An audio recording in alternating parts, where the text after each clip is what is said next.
पत्रिकेला मंगळ असणे पण आवश्यक. आपण पाहाल तर या विषयावर भ्रमभ्रांती पसरत राहतेच. या विषयावर एक सार्थक चर्चा होत राहावी. सर्वात आधी मी हे सांगेन की या मांगलिक विषयात ज्यांना विश्वास नाही त्यांनी दुर्लक्षित करावं. त्याचबरोबर तज्ज्ञांनी आपले सार्थक मत पण अवश्य द्यावे. मुलगी असो वा मुलगा, मांगलिक असेल. आजकाल स्थिती अशी आहे की काही लोकांनी हा विषय सोडून पण दिला आहे. काही लोक तर या विषयाला घाबरून जातात, तर काही लोक घाबरवत पण आहेत. मांगलिक असणे अभिशाप आहे की वरदान, हे काय आहे?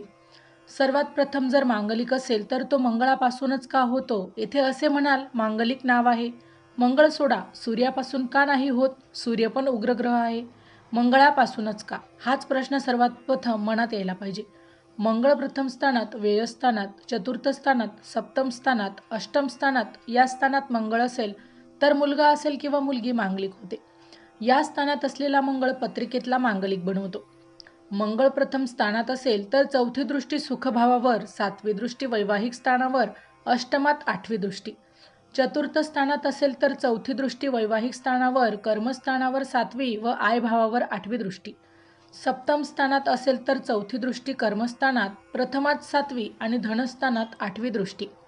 अष्टम स्थानात असेल तर चौथी दृष्टी लाभात, सातवी दृष्टी धनभावात, आठवी पराक्रमात.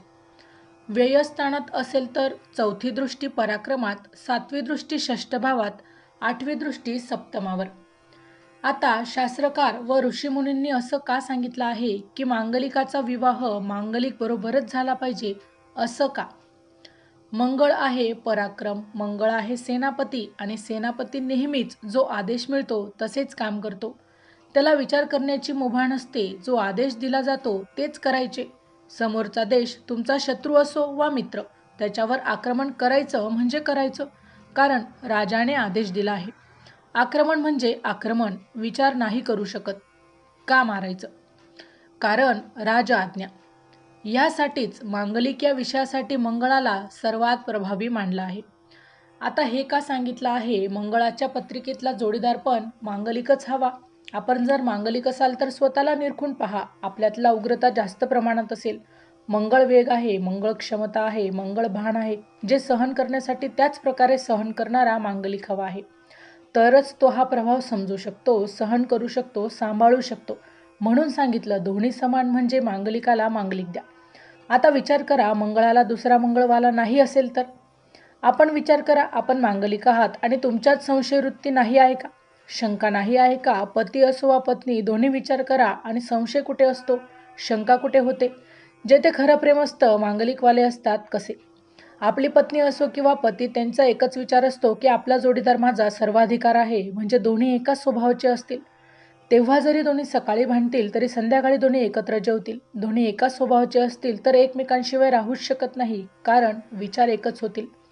आता जर दोन्ही समान नसतील, त्यातील एक मांगलिक नसेल, तर तो मंगळाचा वेग सहन करू शकत नाही आणि त्या प्रभावाने सहन न झालेल्या एकमेकापासून दूर होईल. मग त्याच्या मनात नकारात्मक विचार उत्पन्न होतील, कारण हा क्रोध आहे, ही एक प्रकारची ऊर्जा आहे.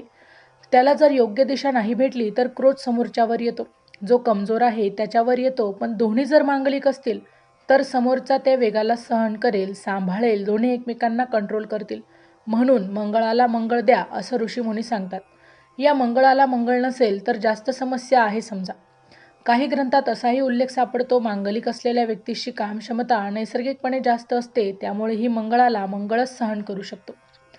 काही लोक हा मंगळ दोष मानून लपवण्याचा प्रयत्नही करतात, तर काहींचा गैरसमज आहे मंगळ दोष म्हणजे जोडीदाराचा मृत्यू. हे पूर्णपणे भ्रम आहे. मंगळ म्हणजे काय, व्यवस्थित समजून घ्या. अनुभवात आले आहे की मी समाजात मांगलिक पती पत्नी सर्वात उत्कृष्ट जीवनसाथी असताना पाहिले आहे, आणि हे सिद्ध पण झालेले आहे. कारण यांच्यात एकमेकांबद्दल ओढ असते, प्रेम असतं, यात काहीच वाईट नाही, हे सर्वोत्तम आहे. मंगळ असलेल्या व्यक्ती नेहमी ऊर्जावान असतात. ऊर्जा असेल तर महत्त्वाकांक्षा असतात, त्या व्यक्ती जीवनात सफल होतात. म्हणून मांगलिक असणे हा दोष नाही, एक प्रकारे वरदान आहे. या व्हिडिओमध्ये केवळ मंगळाचा विषय घेतला आहे, त्यामुळे प्रथम स्पष्ट उल्लेख केला आहे. मंगळाला मंगळ का? विकल्प काय आहे? तो सखोल अभ्यास आहे. केवळ पुस्तकात दिलेले मंगळाला शनी रवी निष्प्रभाव करतात यावर जाऊ नये. सखोल अभ्यास महत्त्वाचा आहे, कारण त्या ग्रहांचा प्रभाव कुंडलीत आहे, हे अतिशय महत्त्वपूर्ण आहे. माहिती आवडली असेल तर अवश्य शेअर करा. अशाच प्रकारची नवनवीन राशीविषयी माहिती मिळवण्यासाठी आमच्या लाईव्ह प्रेडिक्टर या यूट्यूब चॅनलला नक्की सबस्क्राईब करा. पुन्हा भेटू अशाच एका नवीन माहितीसह. तोपर्यंत श्री स्वामी समर्थ. जय जय स्वामी समर्थ. धन्यवाद.